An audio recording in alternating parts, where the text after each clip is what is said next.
এটা হচ্ছে শীতকালীন সবজি শালগম আর আলু। শালগম মানে আমরা অনেকে বলে থাকি যে কফি, এলাকায় আমাদের বাসায় কফি, শুধুমাত্র কফিও বলে। আর এটা হচ্ছে বইয়ের নাম শালগম আর আলু। আর শীতকালে এই শালগম আর আলু পাওয়া যায়। তো আজকে হবে শালগম আলু আর কই মাছের ঝোল শালগম আলু দিয়ে। তো আমি প্রথমে আলু, শালগম, কাঁচা লঙ্কা, মানে হালকা ছিঁচে দেওয়া কাঁচা লঙ্কা, ছিঁচে দেওয়া হালকা ছিঁচে দেওয়া হচ্ছে রসুন, আর হচ্ছে পেঁয়াজ, এই আর হচ্ছে জিরা ফোড়ন দিয়ে প্রথমে আমি ভেজে নিচ্ছি। মোটামুটি করে এটুকু ভাজা হয়ে গেলে এর ভিতরে দিয়ে দেব জল। আর এই দেখুন ভেজে রেখেছি কই মাছ, এই কই মাছগুলো দিয়ে দেবো এটার ভিতরে। তো সাদামাটা একটা রান্না, বাঙালি রান্না, খুব টেস্টি একটা খাবার। বিশেষ করে শীতকালে এই খাবারটা বেশি খাওয়া হয় বাংলার ঘরে ঘরে। তো আমরা তো বেশ খাই, কারণ কফি আমার খুব ফেভারিট একটা জিনিস। খুব বলতে অন্যান্য সবজির তুলনায় এই শালগম আর কি, শালগম তারপরে ফুলকপি, এগুলো আমি মোটামুটি ভালো খাই। আর আলু তো জানেন সব তরকারিতে আলু প্রযোজ্য, আলু তো থাকেই সচরাচর। তো এটা মোটামুটি করে একটু হালকা ঢেকে দিয়ে ভেজে নিচ্ছি। তো মাঝে মধ্যে ঢাকনা তুলে এভাবে নেড়ে চেড়ে দিব। বেশিক্ষণ ঢাকবো না, কারণ যেহেতু জল দিব, এটা হালকা ভেজে নিতে হবে।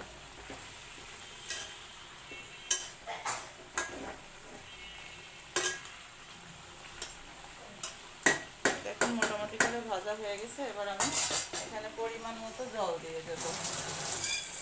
যতটুকু দরকার ততটুকু পরিমাণ মতো জল দিয়ে দেবো।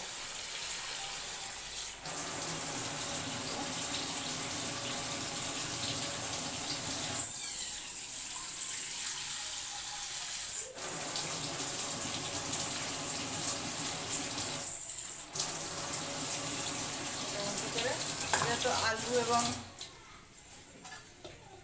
শালগম গলার জন্য যতটুকু জল দরকার ততটুকু জল দিয়ে দিলাম। আর এবার আমি এটাকে আবারও ঢেকে দেব। তো আমি কিন্তু এখানে আর কোনো মশলা ইউজ করব না, কারণ এখানে যতটুকু যা মশলার প্রয়োজন আমি দিয়ে দিছি। আর সেটা তো আপনাদের দেখিয়ে দিছি যে সাদামাটা মশলা দিয়েছি, কারণ দেওয়ার সময় দেখানো হয়নি। তো আমি ওখানে 4-5টা কাঁচা লঙ্কা হালকা ছিঁচে দিয়েছি, একটা রসুন হালকা ছিঁচে দিয়েছি, আর হচ্ছে একটা পেঁয়াজ কুচি করে দিয়েছি, আর দিয়েছি হালকা একটু জিরার ফোড়ন, আস্ত জিরা। তো আস্ত জিরা ফোড়ন দিয়ে এগুলো দিয়ে নেড়েচেড়ে দিয়ে এখন ঝোলটা দিয়ে দিলাম। এবার আমাকে অপেক্ষা করতে হবে 4-5 মিনিট, এবং মাঝখানে কিন্তু ঢাকনা তুলে আমি নেড়েচেড়ে দিব, যাতে করে শালগমগুলোর এপিট ওপিট ভালো করে সিদ্ধ হয়। তো দেখুন এই যে দিয়ে দিচ্ছি, এবং আমাকে বলক আসার জন্য অপেক্ষা করতে হবে। এবার আমি জালটা মিডিয়াম আঁচ থেকে একটু হাই আঁচে দিয়ে দেব। আবারও ঢাকনাটা দিয়ে ঢেকে দিচ্ছি। পুরোটা ঢেকে দিব না, তাহলে ঢাকনায় জল উঠে, মানে তরকারির ঝোল উঠে একটা বিশ্রী পরিস্থিতি হবে। অনেক সময় দেখা যায় কড়াই থেকে গড়িয়ে পড়তে পারে, সেক্ষেত্রে হালকা একটু ফাঁকা রেখে দিলাম।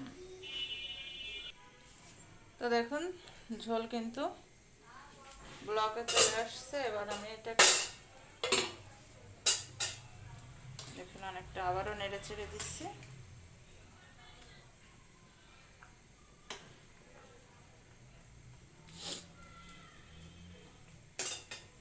এবার আমি এইটার ভিতরে দিয়ে দেব ভেজে রাখা মাছগুলো।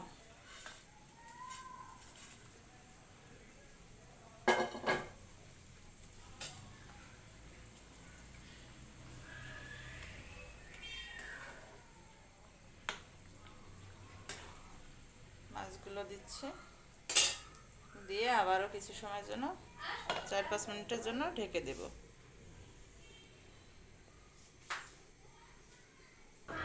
তো ফিরে এলাম 5 মিনিট পরে। এবার ঢাকনা তুলে নিচ্ছি। তুলে নিয়ে দেখুন, এবার দেখবো যে আলুটা কতটুকু। দেখুন আলুটা অনেকটা গলে এসছে, আর হালকা একটু জল দিলেই হবে। এবং আলু আর কফি কিন্তু গলার অপেক্ষায়।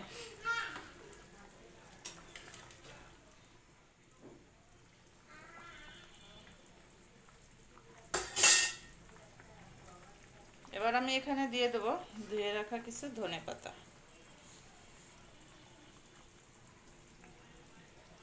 আর শীতকালে ধনেপাতা দিয়ে এরকম তরকারি এর স্বাদটাই আলাদা। আমি যদিও ধনেপাতা মানে খাই না বললেই চলে, কিন্তু ইদানিং ধনেপাতাটা কেন যেন মন চাচ্ছে, তাই খাচ্ছি। কয়েকদিন হলো ধনেপাতা খাওয়া শুরু করেছি। আর ঢাকায় অনেক বছর কিন্তু ধনেপাতা আর শুটকি আমি কখনো খেতে পারি না, তার কারণ আমার শ্যুট করে না। কিন্তু ধনেপাতা এখন আমি খাওয়া শিখছি আস্তে আস্তে করে, যেহেতু ধনেপাতায় অনেক রোগ প্রতিরোধ ক্ষমতা আছে। আর আমরা বর্তমানে যে সমস্ত খাদ্য খাবার খাই, সেক্ষেত্রে রোগ প্রতিরোধ ক্ষমতা বাড়ানো আমাদের কর্তব্য। তাই ধনেপাতা খাওয়া আস্তে আস্তে শিখতেছি। যাই হোক, এখন তরকারি কিন্তু ঝোলটা কমলে এবং কফিটা গললেই কিন্তু নামিয়ে নেওয়া যাবে। তো আবারও ঢাকনাটা তুলে নিলাম। এবার যেটা করব, দেখুন তরকারি কিন্তু হয়ে গেছে, এখন নামানোর পালা। আর দেখুন কালারটাও সুন্দর আসছে, আশা করি টেস্ট হবে। আর একদম সাদামাটা রান্না, কোনো তেল ঝাল অত বেশি না, মানে রিচ ফুড না, বাঙালিয়ানা ফুড। চাইলে আপনারাও বাসায় রান্না করে খেতে পারবেন। এটা বাংলার ঘরে ঘরে, বিশেষ করে শীতকালে অনেকেই এই রান্নাটা করে থাকে, আমিও করি। আর ভাবলাম তাই যে আপনাদের সাথে শেয়ার করি, তাই কিন্তু শেয়ার করতে আসলাম। দেখুন ঝোলটাও কিন্তু মোটামুটি গাঢ় হয়ে এসছে। আর 1 মিনিট পরে আমি চুলার আঁচটা বন্ধ করে তরকারিটা নামিয়ে নেব। তো বন্ধুরা, এই দেখুন তরকারিটা হয়ে গেছে, এখন নামিয়ে নিলাম। গরম গরম পরিবেশনের পালা। তো কেমন লাগলো এত সুন্দর একটা রেসিপি, অবশ্যই কমেন্টসের মাধ্যমে জানাবেন। আর যারা চ্যানেলে নতুন, চ্যানেলটি সাবস্ক্রাইব করে বেল আইকনটি বাজিয়ে দিবেন। ধন্যবাদ সকলকে।